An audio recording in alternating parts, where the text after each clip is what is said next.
بسم اللہ الرحمن الرحیم۔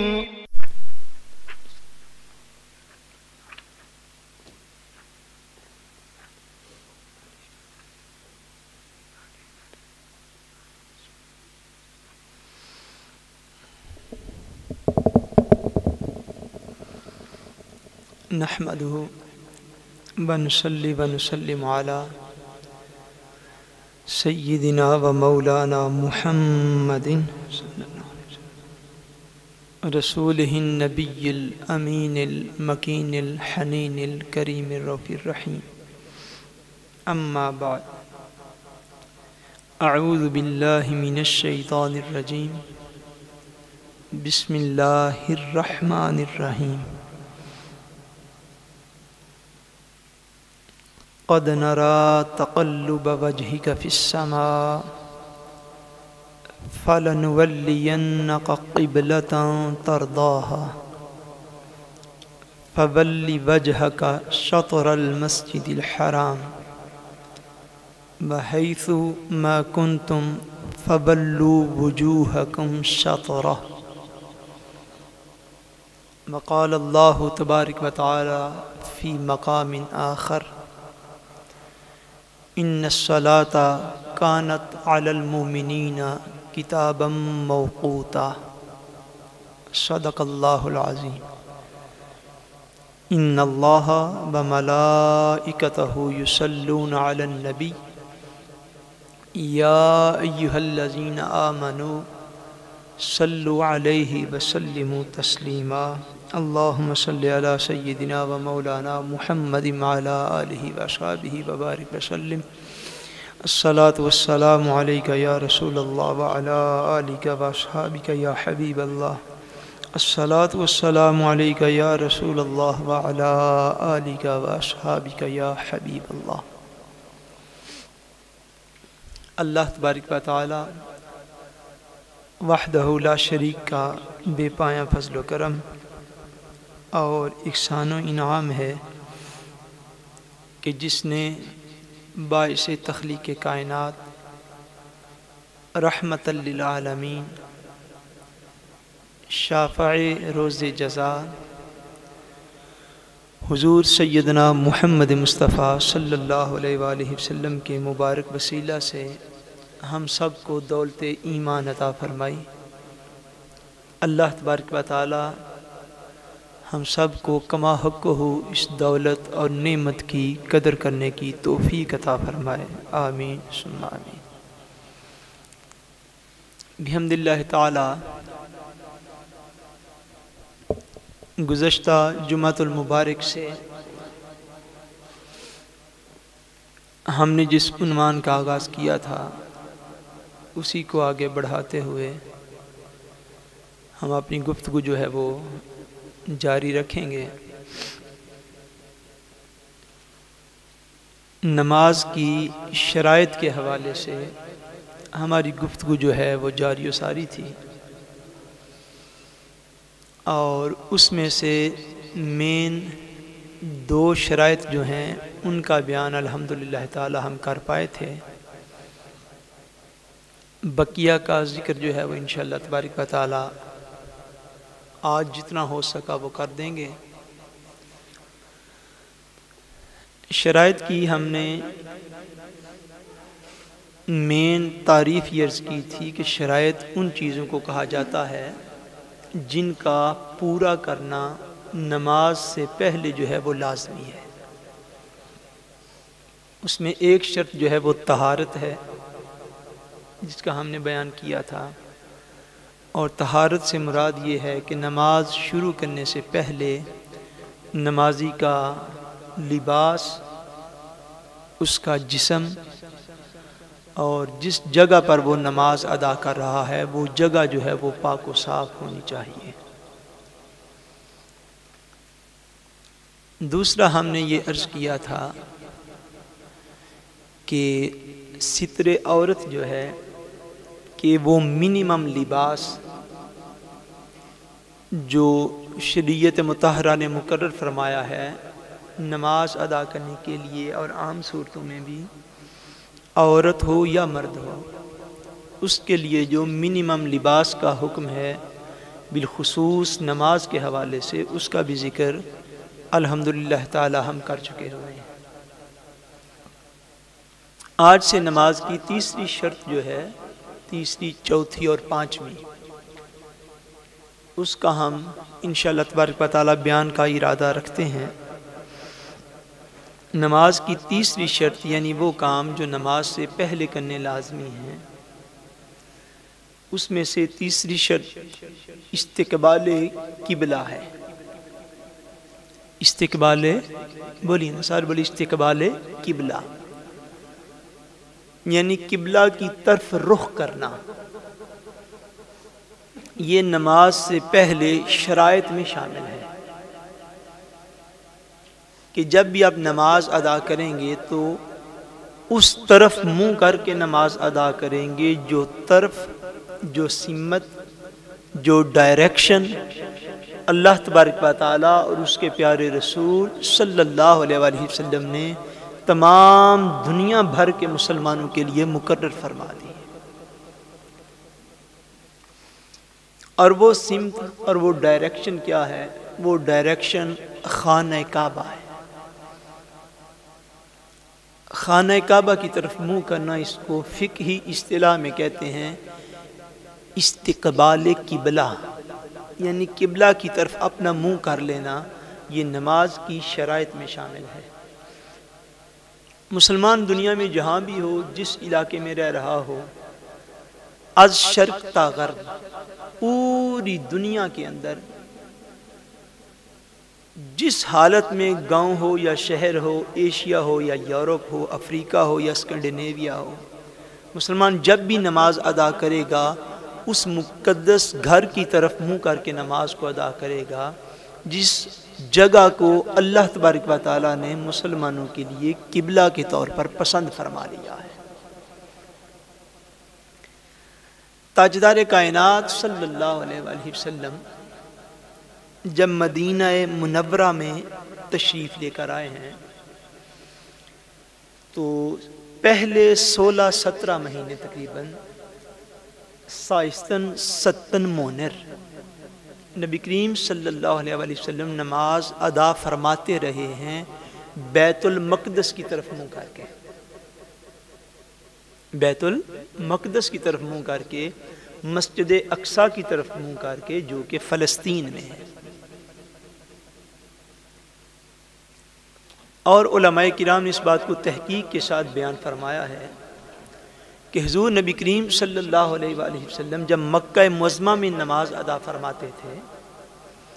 تو اس وقت بھی حضور صلی اللہ علیہ وآلہ وسلم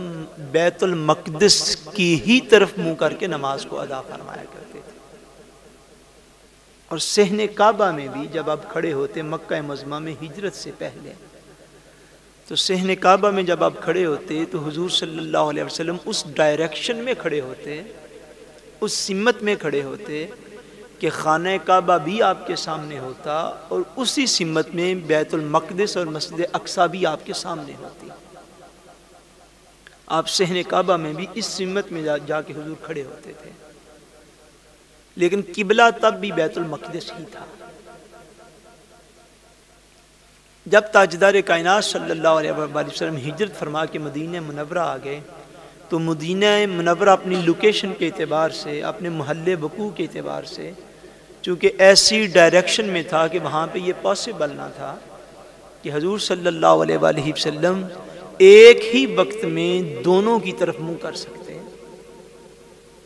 مدینہ منورہ میں لوکیشن ایسی تھی کہ جب آپ بیت المقدس کی طرف منہ فرماتے تو خانہ کعبہ کو پشت ہوتی تھی، خانہ کعبہ کو پشت ہوتی تھی، یعنی وہ بیک سائیڈ پہ پڑتا تھا۔ چونکہ نبی کریم صلی اللہ علیہ وآلہ وسلم بیت المقدس کی طرف منہ کر کے نمازیں ادا فرما رہے تھے، اس لیے تاجدار کائنات صلی اللہ علیہ وسلم نے مدینہ منورہ میں بھی اپنے اس معمول کو جاری رکھا اور بیت المقدس کی طرف 16-17 مہینے کم و بیش تاجدار کائنات صلی اللہ علیہ وآلہ وسلم نے نماز ادا فرمائی۔ مگر حضور کے قلب اقدس میں اس بات کا بڑا شوق تھا، بڑی ایک آرزو تھی کہ اللہ تبارک و تعالی آپ کے لیے قبلہ کو بدل دے، آپ کی خاطر اللہ تبارک و تعالیٰ قبلہ کو بدل دے اور بیت المقدس سے چھوڑ کے اس طرف منہ کر لیں جو گھر حضور کے دادا جان حضرت سیدنا ابراہیم علیہ السلام نے اللہ تبارک و تعالیٰ کے لیے تعمیر کیا تھا۔ حضور صلی اللہ علیہ وسلم کے قلب اقدس میں یہ خواہش تھی، اور اس خواہش کی تکمیل کے لیے تاجدار کائنات صلی اللہ علیہ وسلم کے قلب اقدس میں بعض اوقات اتنی خواہش بیدار ہوتی کہ حضور صلی اللہ علیہ وسلم اپنا چہرہ اقدس جو ہے وہ آسمانوں کی طرف اٹھا لیا کرتے۔ عام معمول میں، عام روٹین میں آپ کا ایسا معمول نہ تھا، معمول مبارک ایسا نہیں تھا، لیکن اس چیز کی آپ کے اندر طلب اور تڑپ اور آرزو اتنی تھی کہ آپ اپنے چہرہ اقدس کو بھی آسمان کی طرف اٹھا لیتے ہیں۔ جب تاجدار کائنات صلی اللہ علیہ وسلم کی خواہش جو ہے اتنی زیادہ ہوئی تو جہاں سے اب دوسرا سپارہ شروع کرتے ہیں، سَيَقُولُ السُّفَهَاءُ مَا وَلَّاهُمْ عَنْ قِبْلَتِهِمُ الَّتِي كَانُوا عَلَيْهَا، یہ اور اس سے آگے پورا اگلا جو رکوع ہے یہاں تک، اس سارے کے اندر اللہ تبارک و تعالیٰ نے اس موقع محل کو بیان فرمایا ہے، اس حکم کو اتارا ہے، وہ حکم نازل فرمایا ہے کہ جس میں حضور کو حکم دیا گیا کہ اے میرے پیارے رسول، آپ پہلے قبلہ کو چھوڑ کر اس قبلہ کی طرف منہ کر لیں جس کو آپ خود چاہتے ہیں، آپ اس طرف منہ کر لیں۔ اور تاجدار کائنات کا وہ جو بے قراری تھی حضور کے قلب اقدس کے اندر، وہ جو رجحان تھا کہ خانہ کعبہ میرا قبلہ بن جائے، اللہ تبارک و تعالیٰ نے اس کا بھی بڑے پیارے الفاظ میں ذکر فرمایا اور فرمایا قد نرا تقلب وجہک فی السماء، اے حبیب آپ کا پیارا چہرہ جو بار بار آسمانوں کی طرف اٹھتا ہے، ہم اس کو دیکھ رہے ہیں۔ بڑی محبت سے اللہ پاک نے حضور کے چہرے اقدس کا ذکر فرمایا، فرمایا حبیب آپ کا جو چہرہ اقدس بار بار آسمانوں کی طرف اٹھ رہا ہے، قد نرا تقلب وجہک فی السماء، آپ اگر اوپر بار بار دیکھتے ہیں تو ہم بھی محبت سے بار بار آپ کو دیکھ رہے ہیں۔ فَلَنُوَلِّيَنَّكَ قِبْلَةً تَرْضَاهَا، اے میرے پیارے رسول جس قبلہ کی طرف آپ چاہتے ہیں آپ اس کی طرف منہ کریں۔ حضور صلی اللہ علیہ وآلہ وسلم آپ جب زائرین جاتے ہیں، اب بھی الحمدللہ مہینے آ گئے ہیں حضور کے در پہ جانے کے، مدینہ منورہ میں آپ کو پتہ ہے مشہور ہے مسجد قبلتین، مسجد قبلتین، یہ وہ مبارک مقام ہے جہاں پر حضور صلی اللہ علیہ وآلہ وسلم معروف روایات کے مطابق ظہر کی نماز ادا فرما رہے تھے۔ کون سی نماز؟ ظہر کی نماز آپ ادا فرما رہے تھے، اور دوران نماز کم و بیش 2 رکعتیں حضور پڑھ چکے تھے، 2 رکعتیں ابھی ظہر کی باقی تھی، جماعت آپ کروا رہے تھے بیت المقدس کی طرف منہ کر کے، بیت المقدس کی طرف منہ کر کے آپ نماز پڑھا رہے تھے کہ دوران نماز حضور صلی اللہ علیہ وسلم پر اللہ تبارک و تعالیٰ کا یہ پیارا پیغام اتر آیا۔ تو حضور صلی اللہ علیہ وسلم نے پھر ایک لمحہ کی تاخیر کیے بغیر، ایک لمحہ کی تاخیر کیے بغیر تاجدار کائنات صلی اللہ علیہ وسلم نے مسجد اقصی سے منہ موڑ کر خانہ کعبہ کی طرف کر لیا۔ دوران نماز حضور صلی اللہ علیہ وسلم نے رخ اقدس پھیر لیا، جسے میں نے ابتدا میں عرض کیا کہ کنڈیشن مدینہ منورہ میں ایسی تھی کہ اگر بیت المقدس کی طرف منہ ہو تو خانہ کعبہ پشت کے پیچھے پڑتا تھا، بیک میں پڑتا تھا۔ تاجدار کائنات نے دوران نماز اپنا رخ اقدس موڑا، خانہ کعبہ کو آپ نے منتخب فرمایا اللہ تبارک و تعالیٰ کے حکم سے، بیت المقدس کو چھوڑ دیا، اور حضور صلی اللہ علیہ وسلم کا مڑنا تھا۔ اور اللہ تبارک و تعالیٰ، میں اس تفصیل میں نہیں جانا چاہتا، میں نے فقہی احکام شروع کیے ہوئے ہیں، اللہ تبارک و تعالیٰ نے صحابہ اکرام کو مخاطب کر کے قرآن مجید میں فرمایا کہ یہ گھڑی ایک ایسی گھڑی تھی کہ جو ہم نے تمہارے لیے ایک آزمائش کی گھڑی بنا دی، تمہارے لیے یہ بہت زیادہ آزمائش تھی کہ تم رسول کی اب پیروی کرتے ہو کہ پہلے قبلے کے پیچھے رہتے ہو۔ کہ حضور نے صحابہ کو بتایا تو بولیے، بتایا نہیں ہے، حضور تو نماز میں ہے، صحابہ کو اطلاع نہیں دی کہ میرے اوپر حکم آ گیا ہے۔ حضور نے بس مسجد اقصی کو چھوڑ دیا، بیت المقدس کو چھوڑا، اور چہرہ مبارک جو ہے وہ گھوم کے حضور نے خانہ کعبہ کی طرف کر لیا۔ جب خانہ کعبہ کی طرف کر لیا تو صحابہ کرام نے بلا تأمل، بغیر سوچے سمجھے، صحابہ کرام مسئلوں میں نہیں پھر جا کے پڑے کہ یہ حضور نے معاذ اللہ یہ کیا کر دیا، یا ہم حضور سلام پھیر لیں گے تو پھر پوچھیں گے یا رسول اللہ یہ کیا ہوا۔ صحابہ کرام نے بغیر کسی غور و فکر کے تاجدار کائنات نے جو ہی منہ موڑا تو صحابہ کرام نے سب کے سب نے مینگانگ حضور صلی اللہ علیہ وسلم کے پیچھے اپنے رخ سب کے سب نے پھیر لیے. اللہ تبارک و تعالیٰ فرماتے ہیں وما کان اللہ لیضیع ایمانکم، اے حضور کے صحابہ اللہ تبارک و تعالیٰ تمہارے ایمان ضائع نہیں تھا کرنا چاہتا. اللہ تبارک و تعالیٰ نے تمہیں بچا لیا کہ تم پہلے قبلہ کی طرف کھڑے نہیں رہے بلکہ بلا تأمل بغیر سوچے سمجھے بغیر کسی فکر کے حضور کے پیچھے مڑ گئے. اس لیے کہ دین حضور صلی اللہ علیہ وسلم کے پیچھے ہی مڑنے کا نام ہے، اس کے علاوہ دین کی اور کوئی تعریف نہیں. اسلام محض یہ ہے جو رسول اللہ نے فرمایا، جو رسول اللہ نے کیا، جو رسول اللہ نے حکم بیان فرما دیا. حضور کے قول و فعل کا نام ہی اسلام ہے. اور صحابہ کرام یقیناً اس بات کو سمجھنے والے تھے. بہرحال تاجدار کائنات صلی اللہ علیہ وسلم نے چہرے اقدس خانہ کعبہ کی طرف پھیر لیا. سو خانہ کعبہ جو ہے یہ مسلمانوں کی عبادت کا قبلہ جو ہے وہ متعین ہو گیا. مسلمانوں کی عبادت کا قبلہ اور سمت ڈائریکشن متعین ہو گئی کہ یہ جب بھی عبادت کریں گے، اللہ تبارک و تعالیٰ کو سجدہ کریں گے، نماز ادا کریں گے تو مسلمان نماز کے لیے خانہ کعبہ کی طرف منہ کریں گے. اور خانہ کعبہ جس جگہ پر ہمیں یہ بلڈنگ ظاہری طور پر نظر آتی ہے، اس بات کو ضرور سمجھ لیں اور یاد رکھ لیں کہ خانہ کعبہ کی وہ جو جگہ ہے جس جگہ پر خانہ کعبہ کی عمارت ہے،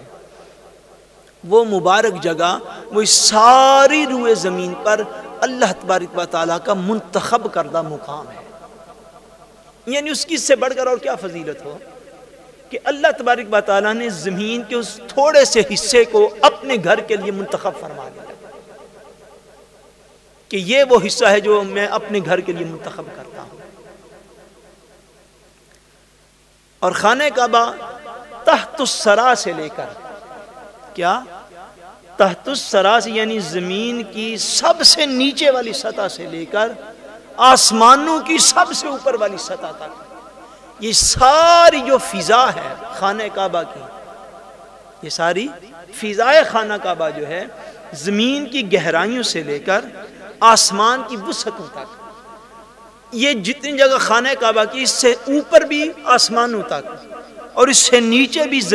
زمینوں کے آخر تک، یہ ساری کی ساری جگہ جو ہے یہ خانہ کعبہ ہی کہلائے گی. اور اگر کوئی بندہ فضا میں موجود ہو بالفرض یا زمین کے کسی ایسے، اب زمین ساری یوں پیرلل اور برابر تو نہیں ہے، زمین برابر اس طرح یہ بالکل جس طرح ہوتی ہے یوں چٹائی نہیں بچھی ہوئی، زمین اس طرح اس رخ پر ہے. زمین کے کچھ حصے نیچے ہوتے ہیں، کچھ اوپر ہوتے ہیں. یعنی جو زمین کے بالائی علاقے ہیں وہ پاسبل ہیں خانہ کعبہ کی وہ جو سطح ہے اس سے اونچے ہوں گے. زمین کے جو زیریں علاقے ہیں وہ خانہ کعبہ کی سطح سے نیچے ہوں گے. نہ بھی ہوں تو پھر بعض اوقات ایک مسلمان جو ہے وہ سمندر کی جو گہرائیوں میں بھی اتر سکتا ہے. بات کو سمجھیں، سمندر کی گہرائیوں میں جب اترے گا پھر تو خانہ کعبہ کے لیول سے نیچے چلا جائے گا. جب جہاز میں اوپر ہوگا تو وہ خانہ کعبہ کے وہ جو عمارت ظاہری طور پر نظر آتی اس سے اونچا چلا جائے گا. بندہ کوئی زمین کی فضا سے باہر بھی نکل جائے، حتیٰ کہ کوئی مسلمان چاند پہ جا پہنچے، کسی بھی سیارے پہ جا پہنچے، یہ بات یاد رکھیں کہ خانہ کعبہ کی وہ جو فضا ہے عرش تک اور نیچے تحت الثری تک وہ جو علاقہ ہے اس کی طرف منہ کرنا یہ نماز کے اندر شرائط میں سے، اور وہ ساری کی ساری فضا جو ہے وہ کعبہ ہے. وہ ساری کی ساری فضا جو ہے وہ کعبہ ہے، وہ قبلہ ہے مسلمان کا کہ اس جگہ کو اللہ تبارک و تعالیٰ نے منتخب فرما لیا ہے. اس جگہ کو دکھانے کے لیے عام انسانوں کو دکھانے کے لیے اللہ تبارک و تعالیٰ نے اس کے اوپر عمارت کو بنانے کا حکم نازل فرمایا. اگر بعین ہی وہی عمارت، یہ بات بڑی توجہ کے ساتھ سنیے گا، اگر بعین ہی وہی عمارت جو خانہ کعبہ کی ہے اس جگہ سے اٹھا کر کسی اور جگہ پہ رکھ دی جائے تو اس عمارت کے منتقل کرنے سے وہ جگہ کعبہ نہیں بنے. یعنی اس عمارت کا نام اٹ سیلف کعبہ نہیں ہے، یعنی قبلہ اس عمارت کا نام نہیں ہے، قبلہ اس جگہ کا نام ہے جس جگہ پر وہ عمارت ہے جس کو خانہ کعبہ کہا ہے. اور اللہ تبارک و تعالیٰ نے مہربانی فرمائی ہے اپنی مخلوق پر کہ اپنی مخلوق کو وہ دکھانے کے لیے خالق و مالک کائنات نے ایک ایسا محسوس، جو چیز محسوس کی جا سکے مادی دنیا کے اندر، اللہ تبارک و تعالیٰ نے اس کا اظہار فرمایا کہ اس جگہ پر جو ہے وہ ہمارا مقدس گھر تعمیر کیا جائے، اور وہ فضا جو ہے وہ ساری کی ساری جو ہے وہ کعبہ ہی ہے۔ فرمایا قرآن مجید میں ان اول بیت وضع للناس للذی ببکۃ مبارکا وہدی للعالمین، فرمایا وہ سب سے پہلا گھر ہے، وہ سب سے پہلا گھر ہے جو اللہ تبارک و تعالیٰ نے زمین کے اندر لوگوں کے لیے بنایا، للذی ببکۃ جو کہ مکہ مکرمہ میں ہے، مبارکن بڑی برکت والا ہے، ہدی للعالمین سارے عالمین کے لیے ہدایت ہے۔ قرآن مجید میں اللہ تبارک و تعالیٰ نے بار بار اس گھر کی عظمت و شان جو ہے وہ بیان فرمائی ہے۔ نماز کی شرائط میں سے میں یہ عرض کر رہا ہوں کہ نماز کی شرائط میں سے یہ تیسری شرط ہے جن کا ہم نے بیان شروع کیا ہوا ہے، کہ تیسری شرط یہ ہے کہ نمازی نماز ادا کرتے وقت اپنے قبلہ کی طرف خانہ کعبہ کی طرف منہ کرے، خانہ کعبہ کی طرف منہ کرے۔ یہ استقبال قبلہ خانہ کعبہ کی طرف منہ کرنا یہ نماز کی شرائط میں سے ہے۔ اگر معاذ اللہ کوئی خانہ کعبہ کی طرف نہیں کسی اور طرف منہ کر کے نماز پڑھنا چاہتا ہے تو اس سے نماز نہیں ہوگی۔ اب اس کے آگے جو ہیں وہ تفصیلی مسائل ہیں، مختصر آپ یہ سمجھ لیں کہ خانہ کعبہ کو یہ بڑی لازمی بات ہے، خانہ کعبہ کو سجدہ نہیں کیا جاتا ہے، یہ بات آپ نے یاد رکھنی ہے۔ خانہ کعبہ کو سجدہ، بولو نا یار، خانہ کعبہ کو سجدہ، یہ دین کی یہ بات، اس بات کو آپ نے یاد رکھنا ہے۔ خانہ کعبہ کو سجدہ نہیں کیا جاتا، سجدہ اللہ تبارک و تعالیٰ کو کیا جاتا ہے۔ خانہ کعبہ وہ ڈائریکشن اللہ تبارک و تعالیٰ نے مقرر کر دی ہے، وہ سمت مقرر کر دی ہے کہ جس نے مجھے سجدہ کرنا ہے اس طرف منہ کر کے کرے، بس۔ جملہ فضائل کے باوجود جو خانہ کعبہ کے ہیں، جملہ سارے کے سارے فضائل کے باوجود، میں مختصر آپ کو بس بات عرض کر رہا ہوں جو مسئلے کے اعتبار سے، وہ یہ کہ سجدہ کوئی بندہ یہ نہیں کہہ سکے گا مسلمان، نہ ہی مسلمانوں کا ایسا عقیدہ پہلے رہا ہے، نہ آج ہے، نہ قیامت تک ہوگا، لیکن انفارمیشن کے لیے عرض کر رہا ہوں، کوئی بھی شخص یہ نہیں کہہ سکے گا کہ میں خانہ کعبہ کو سجدہ کرتا ہوں، ایسا نہیں کہنا چاہیے۔ جب آپ نماز کی نیت کرتے ہیں تو کیا نیت کرتے ہیں؟ خانہ کعبہ کے حوالے سے ہم کیا کہتے ہیں؟ منہ طرف کعبہ شریف دے، کیا؟ یہ نہیں کہ سجدہ طرف کعبہ شریف دے، نہیں، سجدہ بھی طرف کعبہ شریف کی ہوگا، مگر ایسا نہیں کہہ سکتے کہ ہم سجدہ کعبہ کو کرتے ہیں، نہیں کرتے۔ ہم سجدہ اللہ تبارک و تعالیٰ کو کرتے ہیں، اور جس طرف اس نے مقرر فرما دیا ہے کہ اس طرف منہ کر کے کرنا ہے، اس طرف کا نام خانہ کعبہ۔ اس لیے نماز میں بھی جب آپ پنجابی میں یا اردو میں نیت کرتے ہیں تو یہی کہتے ہیں کہ منہ طرف کعبہ شریف کے، کہ مسلمان منہ کرتا ہے خانہ کعبہ کی طرف، منہ خانہ کعبہ کی طرف کیا جائے گا، مگر سجدہ اللہ تبارک و تعالیٰ کو ہوگا۔ خانہ کعبہ کی بھی، یہ اسلام کے توحید کے مسائل میں اس بات کو سمجھ لیں، خانہ کعبہ کی بھی عبادت کرنا جائز نہیں ہے۔ کوئی شخص معاذ اللہ ایسا نہیں کہہ سکتا کہ ہم خانہ کعبہ کی عبادت کرتے ہیں، نہیں کہہ سکتا۔ کوئی شخص ایسا نہیں کہہ سکتا کہ ہم خانہ کعبہ کو سجدہ کرتے ہیں، نہیں، عبادت اللہ تبارک و تعالیٰ کی ہے، سجدہ اللہ تبارک و تعالیٰ کا ہے، ساری کی ساری عبادت اور سجدہ جو ہے وہ اللہ تبارک و تعالیٰ کے لیے ہے، مگر اللہ تبارک و تعالیٰ کو سجدہ کرنا ہو روٹین میں، معمول میں، تو کس طرف منہ کر کے کیا جائے، وہ طرف جو ہے وہ اللہ تبارک و تعالیٰ نے ہمارے لیے خانہ کعبہ مقرر فرمایا ہے۔ بقیہ اس کے جو مسائل ہیں وہ تفصیل کے ساتھ انشاءاللہ تبارک و تعالی نماز کی شرائط کے جو ہیں وہ آئندہ جمعۃ المبارک کو عرض کریں گے۔ وما علینا الا البلاغ المبین، جن احباب نے سنت ادا کرنی سنت ادا کر